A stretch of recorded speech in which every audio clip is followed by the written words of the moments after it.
It's filming. Et boum les gars, bienvenue au nouvel épisode du Shaker Show, le seul podcast court et efficace qui vous parle de l'actualité du CrossFit et de l'entraînement fonctionnel en général. Un épisode aujourd'hui spécial pour plusieurs raisons. Vous pourrez le retrouver pour commencer à la fois sur Spotify mais également sur YouTube. Ça c'est la raison numéro 1. Et la raison numéro 2, c'est que j'ai l'opportunité et le plaisir d'accueillir deux potes à moi pour cet épisode, à commencer par David Lenouvel et Julian Festor. David, je le présente rapidement si vous ne le connaissez pas, c'est le responsable de la programmation du French Rodon. Julian, si vous ne le connaissez pas, aujourd'hui je le reçois dans sa qualité d'organisateur du French Rodon et le but du podcast d'aujourd'hui, c'est de répondre à une question concrète qui est comment vous aider à déterminer dans quel caté vous devriez, parce que ça devrait être une obligation, vous devriez vous inscrire au French Rodon. Et avant de répondre à cette question, je vais déjà vous dire bonjour les gars, ça va? Merci Eli. Merci. Merci Après, pour l'intro. bon, pour info, c'est la 5e prise. C'est la 5e prise et je vous invite vraiment à aller regarder à quoi ça ressemble le cadre sur YouTube. Et si vous avez l'impression que ça ressemble à une vidéo de sofa casting, les connoisseurs verront de quoi je parle, n'hésitez pas à le dire en commentaire. En tout cas, je voulais juste commencer par laisser du coup la parole à Julian, simplement un peu pour rappeler, pour ceux peut-être qui ne connaissent pas, quelle est cette compétition qu'on appelle le FTD ou le French Rodon, et essayer d'expliquer qu'est-ce qui fait un petit peu son ADN et qui la rend si particulière. Ouais, merci Eli. Ouais, le French, ben déjà c'est sa 9e édition cette année. On aurait souhaité que ça soit la 11e, puisqu'on en a loupé deux, 2020 et 2021. Mais bon, on a la chance de pouvoir enfin revenir en 2022 et on espère que ce sera une édition sympathique, surtout que cette année, l'ensemble des profits que le French va pouvoir engranger seront directement reversés à une association qui s'appelle Aladdin et qui soutient la réalisation des rêves pour les enfants malades. Et cette asso, du coup, elle réalise plein de trucs. Si un enfant a le rêve de rencontrer une star dans le milieu du foot, elle va essayer de réaliser ça, etc. Sachant que chaque rêve coûte environ 1 000 euros. Donc nous, si on arrive à faire un profit de 10 000, 20 000 euros, ben c'est 10 ou 20 rêves qu'on sera capable de réaliser et peut-être qu'on pourra rendre la vie de ces enfants un petit peu plus facile dans ce qu'ils sont en train de vivre. Et donc pour revenir un petit peu à l'ADN, comme disait Eli, le French, c'est un événement qui est communautaire. Nous, l'idée, c'est que en 2012, quand il y a eu la première version du French, qui s'appelait pas encore comme ça, a eu lieu et qui était en partenariat avec une grande marque d'équipements sportifs. L'idée, c'est que l'événement a tellement eu du succès qu'on a souhaité le pérenniser. En tout cas, l'équipe a souhaité le pérenniser. Et donc, graduellement, étape par étape, année par année, l'idée a été d'incrémenter la qualité de l'événement et également l'expérience pour l'athlète, pour le bénévole, pour le staff et bien sûr pour les spectateurs, les partenaires, les sponsors, etc., etc. Et donc voilà un petit peu comment a évolué le French chaque année depuis 2012. Donc l'idée, ça a été d'ajouter des catégories petit à petit, de grandir, de changer de lieu. On était à l'INSEP, on est parti à Charletti, on est enfin arrivé au Vélodrome où on sera à nouveau en 2022. Et voilà, qui sait où on sera dans 3, 4, 5 ans. Donc voilà, pour présenter l'événement, le but, nous, c'est réellement réunir les gens. On souhaite réunir les gens avant de créer une expérience élite de compétition. Le but, c'est réunir les personnes pour pouvoir partager une bière, faire un petit entraînement sur la zone d'échauffement extérieur sous la canicule, pouvoir dépenser un petit peu d'argent avec un hamburger et acheter 2-3 brassières chez Northern Spirit et simplement passer un beau moment où on peut tous se réunir. Donc la vision, même d'un point de vue athlète, c'est de réunir les athlètes qui sont un peu dans l'antichambre des Games. C'est de réunir, à l'époque où il y avait les régionaux, les athlètes qui ne se sont pas qualifiés et qui étaient à la limite de pouvoir se qualifier aux Games. Pourquoi? Parce que c'est ces personnes-là que vraiment on souhaitait voir évoluer au sein du French jusqu'à présent. Donc voilà un petit peu. Et on peut regarder dans le passé. En 2014, on a eu Sarah Sigmusotir. 2015, c'était Laura Horvat. On parlait de Lucas Esslinger tout à l'heure. Willy en 2016. Et bien sûr plein d'autres athlètes, que ce soit en master, en élite, en teens, etc., ou même en équipe, qui ensuite ont pu performer à de haut niveau aux Games. On peut même penser à André Houdet qu'on salue, voilà, tous ces athlètes-là. Et voilà. Et donc l'idée en 2022, c'est d'élaborer encore là-dessus, d'ajouter des catégories. Aujourd'hui, je crois qu'on en a 13, si je ne dis pas des bêtises. David, il pourra nous en parler. Mais voilà, le but, encore une fois, c'est pérenniser cet aspect communautaire le plus possible.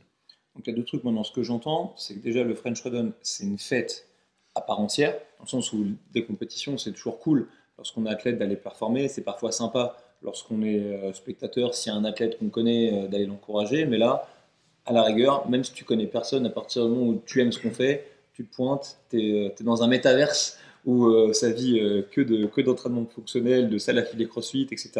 Et donc, tu as vraiment l'opportunité de te faire un vrai kiff. Exact? À nous, je sais pas si moi j'ai eu la chance d'être avec Eli et David à Wodapalooza en 2016, et c'est vrai qu'on avait vécu une sacrée expérience, et ça avait d'ailleurs aidé beaucoup à les personnes qui nous aident dans l'organisation de l'événement à faire évoluer l'événement et à créer une super expérience en 2016 qui était l'une de nos expériences préférées, en tout cas l'une de mes préférées. Et une chose qui nous avait marqué à l'époque, c'est que quand on arrivait à Miami et quand on arrivait à côté de Wodapalooza, si vous y êtes allé, vous avez l'impression de rentrer dans un écosystème CrossFit, un écosystème dédié à la fête, au fitness, etc. Mais avec ce côté américain où tout se faisait vraiment dans la grandeur. Et donc nous, l'idée, c'est de ramener ça à une échelle un peu plus humaine, où on a peut-être moins de KT, moins de participants, peut-être moins de spectateurs aussi, mais où on a des opportunités de contact qui sont réelles, je ne sais pas comment traduire ça, qui sont véritables, où on a un vrai sentiment humain. De toute façon, je pense, David, il pourra confirmer, mais typiquement au French, moi je sais que c'est le moment où, à part quand je suis en train de bosser, parce que je suis dans mon bocal, en dehors de ça, dès que je sors, je peux pas faire 5 mètres sans croiser quelqu'un que je connais, que j'ai pas vu depuis la réunion des affiliés, ou depuis un L1, ou depuis un training. Donc en fait, c'est hyper chaleureux quand même comme ambiance. Je dis pas que c'est pas chaleureux au Wodapalooza ou les Games, mais c'est à une échelle un petit peu différente, parce que comme tu dis, il y a énormément de monde et que c'est un peu plus anonyme, quoi. Surtout aujourd'hui avec 700 box en France, même 710. Je veux dire, la dernière fois qu'on a organisé les French, il y en avait 550, il me semble.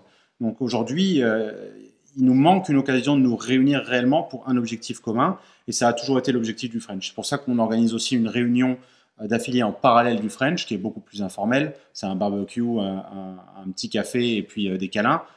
Mais en tout cas, voilà, c'est l'objectif parallèle du French, mais c'est également pour la raison pour laquelle on l'a créé en vérité. Et aussi j'essaie de mettre toujours dans les pompes de la personne qui aimerait s'inscrire, qui peut-être pas avoir des freins. Il y a quand même un truc aussi qui est cool, c'est que vu qu'on a quand même grandi de manière un peu organique, qu'on soit d'accord, c'est pas nécessairement plus dur aujourd'hui pour un mec ou une fille de se qualifier au French Throwdown avec les catégories et puis peut-être ce que tu vas m'expliquer par rapport à l'organisation même de la compétition, que ce que ça pouvait être en 2012 où il y avait qu'une poignée de mecs qui s'entraînaient à l'époque en suivant la méthodologie CrossFit pour en plus vraiment qu'une poignée de place pour aller faire la compète au final. Ça dépend des KT, il y a plus ou moins de chances de se qualifier dans tel ou tel KT, parce qu'il y a beaucoup moins d'athlètes qui tentent leur chance en élite, puisque forcément c'est la catégorie élite et c'est très dur d'y aller, que dans les catégories intermédiaires scaled qui parlent à beaucoup plus de gens comme nous ici sur le canapé. Et je pense que David il pourra élaborer là-dessus. Mais si on regarde d'un point de vue global, on a entre une chance sur 3 et une chance sur 4 de se qualifier au French, avec toutes les KT qu'on a. Ce qui représente quand même quelque chose d'intéressant. Par rapport aux autres. Tu fais tout un calcul de proba, quoi. C'est bien, l'ingénieur là. En général, je disais 1 sur 7. Alors, je préfère communiquer sur 1 sur 4. Ouais, c'est beaucoup moins qu'une sur 7. C'est surtout que, tu l'avais dit tout à l'heure là, dans notre première tentative, mais c'est surtout qu'à une époque, en 2012, il n'y avait qu'une zone de compète. Et maintenant, on a développé à partir de, je pense que c'est 2014, on a commencé à mettre une deuxième zone. Et petit à petit, on a augmenté. Et cette année, on devrait partir sur 3 zones de compète. Donc, comme tu disais tout à l'heure, une zone à l'intérieur et 2 zones à l'extérieur. Donc ça nous permet de faire passer en fait plus d'athlètes et de faire vivre l'expérience à plus de personnes. Donc c'est ça qui va être intéressant, quoi. Et là en termes de logistique, du coup si je compare, on est quand même très proche, mine de rien, des Games et peut-être même de Wodapalooza, parce que je crois qu'aux Games c'est pareil, hein, tu as Coliseum, tu as le stadium à l'extérieur et le Edge Group Pavillon. Donc au final on est sur ce type d'organisation-là. Yes, après la différence qu'il va y avoir peut-être avec eux, c'est qu'ils ont vraiment la compétition qui est dédiée aux élites, ou je veux dire en termes médiatiques, ou même en termes d'espace, et même le matériel utilisé, c'est la majorité pour les élites, hein, ce qui vendent en premier, hein, c'est comme ça le fond de commerce de cette compétition. Mais l'idée là, plutôt au French, ça va être de faire en sorte que chaque catégorie passe finalement par toutes les 3 zones, en fait, vive finalement l'entraînement. C'est pas 100% sûr que chaque catégorie fasse tous les entraînements tous les jours, dans le sens où la dernière fois qu'on a organisé les French, les élites en général, ils avaient un entraînement de plus, parce qu'un élite est censé être un athlète un petit peu plus avancé, donc il peut prendre un volume d'entraînement un petit peu plus difficile, donc en général, ils ont un entraînement par jour de plus. Mais l'idée cette année, c'est de partir sur quelque chose où on serait entre 2 et 3 entraînements par jour pour la catégorie élite, et pour les autres catégories, qu'on soit sur 1 à 2 entraînements sur chaque jour, sachant qu'on a 3 jours full d'entraînement avec nous au French, c'est-à-dire le vendredi, le samedi et le dimanche. Et le lundi, ceux qui sont dans le coin, s'ils veulent venir aider pour ranger un peu, ça fait un 4e jour d'entraînement, quoi. S'il vous plaît, faites en sorte que ce ne soit pas toujours les Anglais. Parce qu'ils sont cool, mais ils sont bourrés à 21h, les salauds, et après, ça ne refait rien. C'est vrai. Donc, ouais. Pardon. Donc, du coup, maintenant, okay, on a passé ça. Donc, il y a toujours autant de chances de se qualifier. Elles sont réelles. C'est une vraie fête. On peut se réunir. Si tu es honneur, il va y avoir des trucs pour toi. Donc, ça aussi, c'est le feu. Maintenant, un autre truc, c'est du coup, très souvent avec les compétitions, ce qui n'est pas clair pour quelqu'un qui veut s'inscrire, c'est qu'en fait, d'une compétition à une autre, élite, ça ne veut pas toujours dire la même chose. Interne non plus. Scaled, encore moins. On entend les débats sur vrai scale, faux scale, je sais pas moi, inter et demi. Donc, c'est pour ça aussi que je voulais te faire venir, David, parce que toi, je sais que c'est toi qui est derrière tout le processus au niveau de la programmation. Alors la finale, c'est une chose, mais aussi des votes de qualif. Donc indépendamment des edge groups, okay, qu'on peut laisser de côté pour un temps, quelqu'un qui entre guillemets qui est entre 18 et 35 ans, du coup 19 et 34, comment est-ce qu'il doit raisonner, voilà, vis-à-vis de son inscription? C'est quoi les attentes en individuel pour commencer dans les différentes catégories? Ça marche. J'avais trop parlé tout à l'heure. Du coup, les différentes catégories, bon, si on part du haut du classement, entre guillemets, pour bien différencier par rapport à d'autres compétitions, nous, c'est vraiment au moment où tu t'inscris, tu choisis ta catégorie. Donc, c'est pour ça que c'est toujours un petit peu, OK, est-ce que je me mets dans cette catégorie ou est-ce que je me mets dans l'autre? Donc, pour vous donner un truc très simple, les élites, grosso modo, c'est les personnes ou les athlètes qui sont susceptibles d'éventuellement aller sur des semi-finales. C'est-à-dire des athlètes qui vont être qualifiés après les Open au quart de finale et éventuellement qui ont une capacité ou qui passent très proche d'aller aux semi-finales. En fait, anciennement, les athlètes qui avaient la capacité d'aller aux régionaux. Donc ça, c'est plutôt la catégorie élite. Pour la catégorie RX, c'est toutes les personnes qui arrivent à faire le RX de CrossFit.com ou le RX de leur box quasiment sur un mois d'affilée. Donc à partir du moment où tu arrives à faire CrossFit.com RX tous les jours sur un mois, tu es capable de t'inscrire dans la catégorie RX. Souvent, on se trompe un petit peu, on se dit ouais, RX, ça va être plus dur que la catégorie suivante, mais souvent, il y a moins de personnes qui sont inscrites en RX, donc finalement, la probabilité de t'inscrire en RX, elle est peut-être plus importante que dans la catégorie scale et intermédiaire. De te qualifier. Oui, de te qualifier. Qu'est-ce que j'ai dit? Ouais, de t'inscrire. Mais... Ah oui, de t'inscrire, mais tu peux t'inscrire 2 fois si tu veux. Et du coup, dans la catégorie RX, les mouvements, ils sont, si tu fais les RX en open, tu peux pratiquer sans problème les votes de qualification en RX au French. La catégorie intermédiaire, donc là, c'est ce qui compose, on va dire, une bonne partie de nos athlètes dans les box. Donc, c'est les athlètes qui font déjà du crossfit depuis 2-3 ans. Bah, ce n'est pas une finalité, hein, une fin en soi. Peut-être qu'un athlète qui fait du crossfit depuis 6 mois et qui avant faisait déjà du sport à un bon niveau dans un sport, par exemple, comme nous, le rugby, bah, tu as la capacité peut-être de faire les French en intermédiaire sans problème. Donc à partir de là, il faut penser une chose importante, c'est que les athlètes qui vont se qualifier dans la catégorie intermédiaire, scale, RX ou même élite au French et qu'on verra en mois de juin, c'est pas forcément le représentatif de la catégorie, dans le sens où c'est les meilleurs de la catégorie qu'on voit. Donc si par exemple il y a 100 athlètes qui sont inscrits en intermédiaire, ça sera les 20 meilleurs qu'on verra au mois de juin. Donc il faut se rendre compte que si toi ton niveau c'est le niveau où tu es 50e, c'est pas que tu es un faux scale ou un vrai scale ou un medium scale, c'est simplement que ceux qui sont à la finale, c'est les meilleurs. Donc faut pas prendre en compte ce petit débat qui est toujours un débat qui sert pas à grand chose finalement. Ensuite, donc la catégorie intermédiaire, ça va être plutôt des personnes qui vont être capables de faire le RX dans une bonne partie du temps, mais qui sont un peu plus débutants et qui ont moins d'expérience. C'est peut-être des athlètes, comme on en parlait tout à l'heure avec toi, Ellie, qui ont fait des compétitions un petit peu plus mineures en France, par exemple, et qui ont participé à des compétitions. Et ensuite, la catégorie scale, c'est plutôt pour des personnes qui débutent dans le CrossFit. Maintenant, nous, notre standard en termes de scale, on se base au standard qu'on va retrouver aux Open. Donc, les mouvements qu'on va avoir, par exemple, aux Open. Exemple, quand tu as un WOD où il y avait le Diane, où il y avait les handstand push-up avec les deadlifts à 100 kg, bah, la catégorie scale, il faisait des deadlifts à 60 kg pour les hommes, par exemple, et 40 pour les femmes, et il faisait des push-up and release.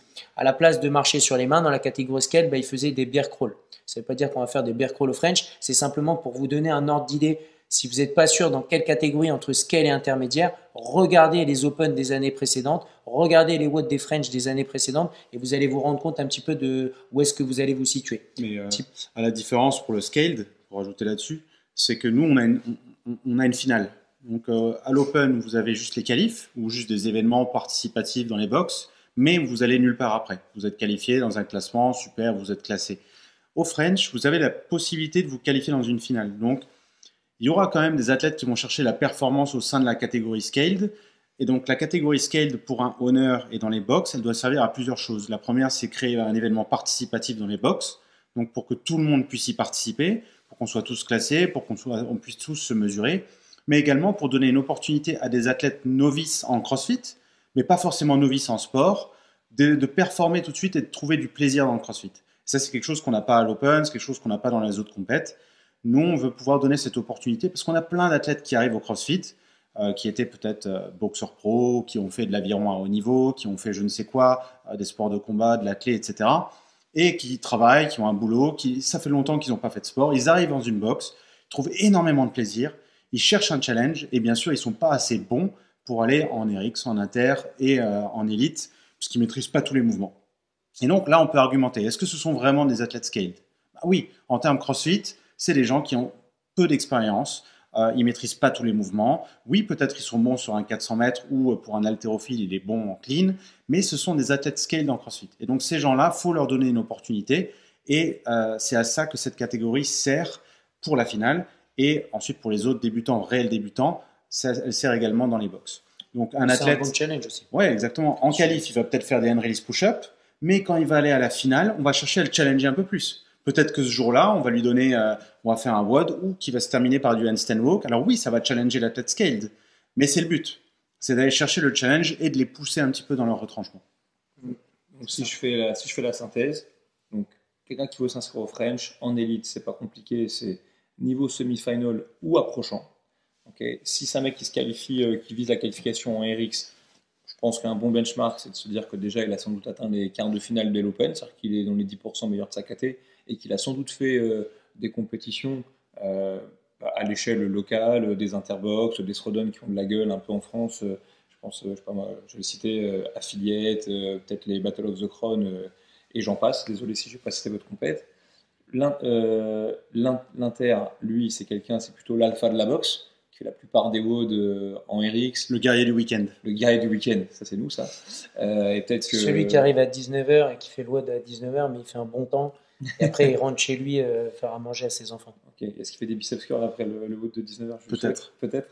Et ensuite, le scale, c'est quelqu'un simplement qui n'a pas encore tout le répertoire gestuel.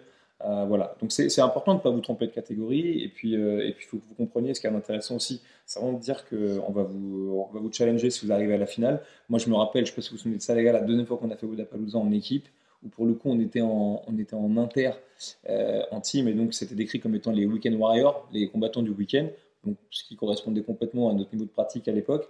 Et moi, je me souviens le seul moment de la compète où j'ai eu un sentiment de déception, c'est quand il y avait de la marche sur les mains et vous vous souvenez, on a été scalé par des lunges avec un plate au-dessus de la tête. Je me suis dit, ah putain, ils ont un truc pour des fucking fragiles.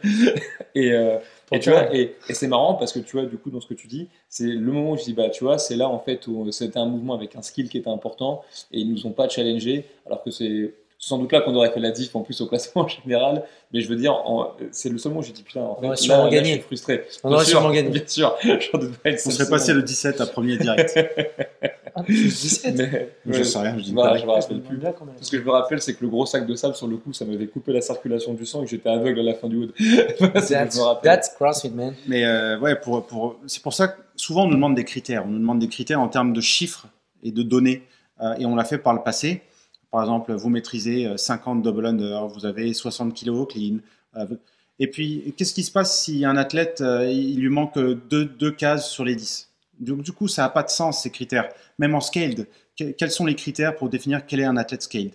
C'est trop subjectif. C'est beaucoup trop subjectif, ça dépend de l'athlète. Encore une fois, un athlète spécialisé en athlétisme, qui a peut-être fait des championnats de France en athlé, de je ne sais quoi, peut être un athlète scaled en CrossFit. Et c'est pas pour autant que comme il est bon en course à pied, on va dire que c'est un bon athlète en CrossFit. Donc il faut, c'est là que vous regardez notre site, nos critères sont un peu vaseux, je veux dire ça comme ça, mais ils sont plus basés sur la sensation et les émotions, quoi. Qu'est-ce que vous voulez? Quel est votre objectif réaliste? Est-ce que vous souhaitez aller aux Games? Est-ce que vous souhaitez performer? Vous savez que vous n'avez pas le niveau des Games. Est-ce que vous souhaitez, parce que vous faites du CrossFit depuis 6 ans, vous amuser un peu et aller en inter? Ou est-ce que vous venez d'arriver dans la boxe, vous avez le niveau, vous n'avez jamais fait de compète et vous voulez juste vous amuser et vous faites du scaled? Donc voilà un petit peu le truc. Et c'est la même chose en équipe. Et donc voilà la raison pour laquelle, pour l'instant, on n'utilise pas de critères établis comme ça. En tout cas, on ne le fait plus. Et c'est aussi la raison pour laquelle on a 4 catégories différentes, indépendantes, que vous choisissez dès l'inscription. Parce qu'on a des compètes comme Wodapalooza, je ne sais pas s'ils l'ont fait cette année, mais vous vous inscrivez en RX, et donc les 40 premiers RX vont en RX, les 40 d'après vont en Inter, les 40 d'après. Donc vous vous retrouvez à tous faire les mêmes qualifications, et au final, c'est quand même plus des athlètes RX qui se retrouvent en catégorie intermédiaire qu'autre chose. Puisque je suis 21e en RX, je ne suis pas qualifié en RX, je suis dans l'intermédiaire, je suis quand même 21e en RX au qualif. Donc je suis quand même un très bon athlète. Donc, on l'a fait dans le passé, ça, mais c'est pas la meilleure version. Ouais, ça marche pas très bien. Donc on veut donner l'opportunité à chacun de dire, ok, où est-ce que j'en suis, qu'est-ce que je veux faire, quelle expérience je veux vivre dès les qualifications. D'où cette expérience-là. Et du coup, juste pour être clair aussi, en team, il y a juste un peu moins de catégories. Il y a trois catégories en team. Du coup, il y a la catégorie élite, la catégorie RX et la catégorie intermédiaire. Les équipes sont constituées de 2 femmes et de 2 hommes. Ok. Est-ce que les votes de qualification sont les mêmes que pour les individuels? Non, les votes de qualification des teams, ils auront lieu au mois de mai, à partir du 1er mai, et ça sera un nombre de WOD qui consistera entre 1 et 10 WOD. C'est la surprise, hein, vous verrez bien. Et il faudra faire les WOD. C'est une chose que vous pouvez faire avec n'importe quelle personne sur la planète. Vous pouvez être inscrit avec une personne qui est en Australie et vous pouvez faire les WOD de qualif. Il n'y a pas besoin d'être en synchro avec un partenaire, etc. Il y aura une petite jauge, un petit peu de stratégie. C'est plutôt là-dessus qu'on va jouer pour permettre aux personnes qui géographiquement sont loin les uns des autres de faire la qualification. Donc c'est faisable de faire par exemple scale et de s'amuser par exemple en inscription en individuel et ensuite de dire ok vas-y je vais aller me challenger un petit peu et je vais faire équipe avec Ellie et puis les 2 filles influenceuses. Tu te souviens? C'était une petite private joke. Et l'idée c'est de le faire ensuite au mois de mai et ça si on s'amuse bien. Et super. C'est quand même le seul sport et la seule activité où quand tu fais des qualifications, tu les fais en forme de compétition. Donc c'est déjà une compétition en soi. C'est pas parce que tu t'inscris dans une compétition que tu vas automatiquement aller à la finale. C'est le seul sport où tu peux le faire sans te déplacer. Tu viens, tu le fais dans ta box avec des repères que tu as, avec des coachs qui ont l'habitude de te juger et tu peux mettre ta playlist si tu as envie. C'est vraiment sympa si tu as besoin de mettre de la magnésie toutes les 30 secondes, tu peux en mettre parce que c'est vraiment ça le but d'un WOD de qualif, c'est vraiment d'estimer la meilleure perf à un moment précis. Maintenant, si les personnes elles ont envie de faire plusieurs fois le WOD, elles peuvent le faire plusieurs fois. Mais le but, en tout cas, c'est de se donner, ok, j'ai comme objectif d'arriver à être le meilleur sur ce WOD-là à ce moment-là. Et c'est le principe de base. C'est ça qui est intéressant aussi. De ce que tu m'as montré là, comme 10 WOD en 36 heures. Alors, il faut clarifier parce que c'est une expérience qui est vachement cool. On a beaucoup aimé ce format. Encore une fois, on s'est inspiré de d'autres événements qui ont fait ça avant nous. On l'a pas créé. Il faut rendre la monnaie de sa pièce à Wodapalooza qui a été vachement bon là-dessus. Et c'est une expérience qui est très très cool. C'est une semaine où vous avez, comme dit David, bon, c'est pas entre 1 et 10, c'est plus entre 6 et 10. 10 épreuves, 10 scores à se partager entre vos équipes. Et donc, il y a des WOD que vous allez tous faire, il y a des WOD que vous allez pouvoir partager. Mettons, peut-être David va faire l'épreuve 2, je vais faire la 3, il va faire la 4, en fonction de nos forces et de nos faiblesses. Et c'est là que rentre en jeu l'aspect coéquipier et stratégie. Et cette semaine, vous allez vivre vraiment une expérience parce que peut-être que lui, il va faire une perf sur ce WOD-là alors que je ne pensais pas la faire. Du coup, on va inverser. Du coup, moi, je vais prendre tel WOD. Et puis, peut-être que vous allez réellement trouver du plaisir à faire ça. Et en soi, la semaine en elle-même est déjà une expérience assez cool pour simplement s'inscrire et passer un bon moment. Et on ne dit pas ça pour avoir plus d'inscrits. Nous, on l'a fait plusieurs fois avec Wodapalooza et on participe toujours à celle du French comme ça pour tester. L'idée, c'est vraiment de passer un bon moment sur une semaine où on se challenge en équipe. Et donc, je vous recommande de le faire. Si vous n'avez pas essayé les qualifs en équipe, faites-le parce que franchement, c'est un bon moment. Et pour continuer sur ça, David a un peu répondu à mon interrogation. Voilà. Mais pareil, un mec qui va tenter les qualifs dans une KT en indiv, ça passe pas. Voilà. Est-ce qu'il est nécessairement, s'il était inter en indiv, est-ce qu'il est nécessairement inter en équipe? Ou est-ce qu'il peut se challenger à tenter une autre KT? Est-ce que le niveau, d'après votre expérience d'année après année, est-ce que le niveau il est différent chez les élites et les inter? Enfin, vous en pensez quoi? C'est grosso modo à peu près la même ligne en termes de niveau. Simplement, la catégorie intermédiaire en qualif sera un petit peu plus accessible que peut-être le niveau intermédiaire en individuel, dans le sens où il n'y a pas de catégorie scale en équipe, mais on veut que le plus de gens possible aient la possibilité de s'amuser et prendre part à ce moment de fête, entre guillemets. Donc, les votes de qualification seront scalés dans une mesure où, au moins sur les 4 personnes, on arrive toujours à trouver quelqu'un qui peut faire le vote. Autre question, c'est peut-être, là je vais poser la question qui va casser les couilles même à moi. Est-ce que quand les votes de qualif des teams vont démarrer, est-ce que le résultat des votes des indifs seront d'ores et déjà connus? Oui, ils seront d'ores et déjà connus et on laisse toujours une petite, quelques jours en tout cas entre les qualifications individuelles et les qualifications équipes exprès. Donc je crois que les qualifications en indiv vont finir le 28 et les qualifications en équipe commenceront le 1er mai, donc quelques jours après. Donc c'est cool, c'est-à-dire en gros je tente en indiv, j'ai pas de bol, ça passe pas, du coup je peux retenter en équipe. Alors souvent, je sais pas si vous remarquez, mais c'est souvent l'inverse, les athlètes sont obligés de s'inscrire dans les deux KT en même temps, après ils découvrent qu'ils sont qualifiés en équipe, puis finalement ils sont repêchés en individuel, du coup ils cassent l'équipe elle est emmerdée, etc. Ou ça te met dans des cas de conscience. Ouais. Donc là du coup on n'est pas dans un truc comme ça, a priori. Là on décale un petit peu, comme ça donne l'opportunité à ceux, comme tu dis, qui se qualifient pas ou même qui ont envie de tenter en équipe, de tenter et de voir ce qui se passe, et puis après ils choisiront dans quelle équipe ils ont envie d'aller. Et voilà en tout cas le format qu'on apprécie faire aujourd'hui. Bon, c'est cool. Je pense que tout ça, ça répond vraiment aux questions de base hein, du mec qui a envie de se casser la bouche. Il y a deux sujets sur lesquels je voulais qu'on revienne. C'est depuis qu'on a lancé la communication autour du French, on a pas mal bossé, puis on a reçu aussi parfois des retours de la communauté au cas où c'est pas clair, que vous compreniez au-delà de faire une compétition, un événement sportif. Nous, c'est surtout quelque chose pour la communauté CrossFit, avant tout française, il faut bien le dire, et européenne à un second degré, qu'on crée l'événement. Je pense que ça a toujours été le moteur depuis le jour 1. Et donc, du coup, il y a certains ajustements qui ont été faits, notamment pour le coup dans les catégories d'âge. Il y a une catégorie qui existe aujourd'hui, qui n'existait pas auparavant. C'est laquelle, Ouais. Dav? Bah, du coup, si je peux raconter ma petite histoire. Du coup, les catégories d'âge, ça part de 35 ans et ça se termine jusqu'à la mort. La mort. Du coup, Pas sur le dance floor, les gars. la première catégorie d'âge, du coup, c'est 35-39. Ensuite, on a 40-44. Ensuite, on a 45-49. Et ensuite, 50-55. Et ensuite, on a les plus, pardon, 54, excusez-moi, et 55 plus. L'idée, si je suis un athlète et j'ai 37 ans, comme quelqu'un qui est assis pas loin de moi, si j'ai un niveau RX, je m'inscris dans la catégorie de ma catégorie d'âge. C'est mieux. Pourquoi? Parce que finalement, l'idée, ça va être de chercher à se comparer et à travailler par rapport à la catégorie d'âge dans laquelle on est. Je prends l'exemple de Christophe Bénard, il y a quelques années, qui est un très bon athlète, qui est dans la catégorie donc 35-39.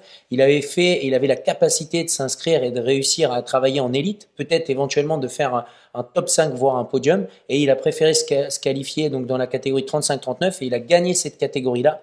Et la finalité, c'est que c'était la même année où il est allé au CrossFit Games dans la même catégorie.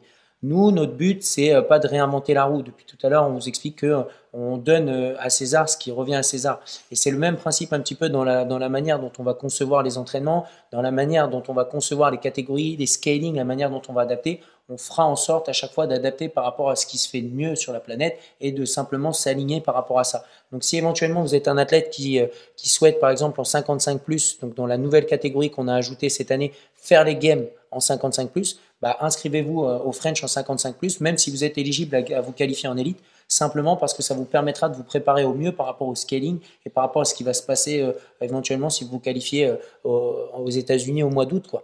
Et c'est un petit peu le principe de base. Donc on rend à Castar ce qui est à Castar.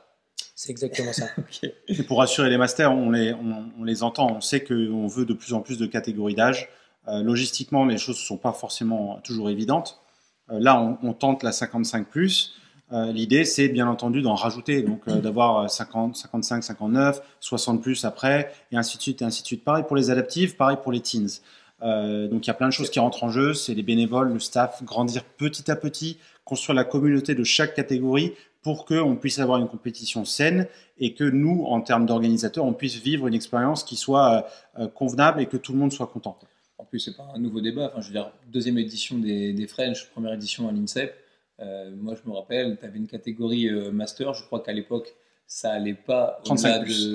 Non, je crois 50 et plus ou un truc comme ça. Non, 35, elle n'était pas créée à l'époque. Je crois qu'on était à 45 plus. 45 plus, et rappelez-vous, à l'époque, moi, je me rappelle qu'il y avait 2 rhinocéros dans le tas. Il y en avait un que les gens qui écoutent ce podcast ne connaîtront sans doute pas. C'était le père de Richard Van Merbeek, qui approchait déjà la cinquantaine bien tapé à cette époque-là, et franchement, c'était un lion. Et il y avait un autre petit bonhomme qui lui aussi avait déjà à l'époque plus de 50 ans, qui s'appelait Christian Galli. Ok, ça l'a pas empêché de progresser, ça l'avait pas empêché de passer un super moment. Donc voilà, Et de faire un podium au si, game si plus vous tard, êtes fit, vous pourrez vous faire plaisir. Mais bon, néanmoins, l'autre sujet qui est aussi un sujet important et qui nous tient à cœur, c'est important de le rappeler, c'est la question des athlètes adaptifs. Ok, on communique peu dessus parce que avec toutes les soucis logistiques qu'il y a à prendre en compte, on a toujours dit, on le répète, quitte à faire quelque chose, on va essayer de le faire bien. On a la chance d'avoir quand même initié le mouvement pour la reconnaissance et la popularisation de cette catégorie et de ces athlètes. On a eu de la chance d'avoir plein de gens qui ont pris le relais et franchement, moi je les remercie. Je pense Compex l'a fait pendant un temps, les Marseille Srodon l'ont refait encore cette année. John qui s'occupe de la prog, a vraiment essayé de faire quelque chose au mieux. Donc voilà, le but c'est de continuer nous aussi à avancer. Mais c'est pas parce que il y a des choses qui vont dans une direction qu'on va forcément chercher à, à casser notre rythme et à changer notre vitesse. En tout cas, ce qu'il y a de sûr, c'est que c'est vraiment un vrai sujet pour nous et que je crois qu'on est en train de trouver la meilleure formule et surtout une formule qui va permettre de faire plaisir et de mettre en avant les gens pour lesquels nous, on se bat au quotidien dans l'organisation, c'est-à-dire vraiment la communauté adaptive avant tout française. Ouais, l'idée, ce sera de créer une expérience pour les Français, pour la communauté adaptive française. On est encore en train de réfléchir au format, on va finaliser ça et puis on annoncera ça quand on aura quelque chose de ficelé. En tout cas, ce serait une vraie compète. Ça sera une évolution sur ce qu'on a fait les années précédentes, qui était juste un WOD comme ça, dans un format un peu plus compétition, pour ensuite, dans le futur, avoir des réelles qualifications avec plus de catégories, etc. Donc, n'attendez pas à ce qu'on annonce 15 catégories adaptives avec des qualifs, etc. On ne fera jamais comme ça, mais on va y aller petit à petit, en essayant d'établir quelque chose de solide et en faisant intervenir des experts de ces domaines-là pour nous aider à le faire, parce qu'il faut avoir les bonnes personnes pour le faire, c'est quelque chose qui est important. Et voilà, donc on va construire ça comme ça. Mais en tout cas, ouais, continuez à vous entraîner parce que si jamais vous arrivez à vous pointer du coup à la finale en juin prochain, soyez sûr que ce que vous aurez sur la table, ça va vous challenger. Yes. ça On a c'est autre sûr. chose? J'ai plus rien. Mais je crois qu'on est pas mal. Je pense que juste ce qu'on pourrait faire, c'est pour inciter les gens à aller après avoir écouté le podcast sur Spotify et le voir sur YouTube, c'est peut-être montrer nos chaussettes. C'est quoi, c'est Northern Spirit? Non, malheureusement c'est pas Northern Spirit, Ah, c'est mais, dommage. mais j'attends, je suis en pour parler pour récupérer des chaussettes. En tout cas, voilà, je vais quand même aller boire une Fitaid. Si ça ne te fait rien pour me désaltérer, Ouais, ça va on être peut, dans le on peut sèche. remercier les partenaires parce que mine de rien, ce genre d'événement peut pas arriver sans ça. C'est pas les événements qui sont les choses les plus profitables de la Terre et c'est pas pour ça qu'on les fait. Et grâce à l'écosystème actuel en CrossFit, on peut subvenir et pouvoir créer des expériences assez cool. Je pense à Rogue qui nous a toujours soutenus, GoWod bien sûr et Thibaut et leur équipe qu'on soutient également. D'ailleurs, si vous faites du golf, allez jeter un œil à leur page. Ils ont quelque chose de sympa qui arrive. Fitaid avec François Filippino, le vendeur de Fitaid, qui sera toujours là pour mettre des canettes dans vos frigos, qu'on apprécie beaucoup.